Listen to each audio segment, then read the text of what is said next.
பிரபஞ்சத்தில் நீ எதை செய்தாலும் அது உனக்கே திரும்பி வரும்.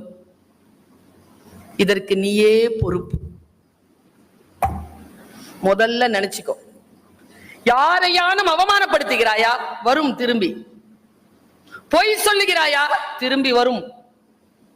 பிறர் பொருளை கவழ்கிறாயா? வரும். அடங்க மறுக்கிறாயா? வரும். நீ எது தந்தாலும் இந்த உலகத்துல அது உனக்கு திருப்பி வரும். இந்த பிரபஞ்சம் மிக மிக மிக மிக வலிமையானது. உன்னுடைய எண்ண தீவிரம் தான் இந்த பிரபஞ்சத்தை இயக்குகிறது. நீ எதை மிக ஆழமாக நினைக்கிறாயோ அதை இந்த உலகம் உனக்கு தரும். நான் சொல்றது பொய் இல்ல, கேட்டுக்கோ. யார் என்ன பேசினாலும் கேட்டுக்கோ. ஆனா ஒண்ணு முடிவு செய்.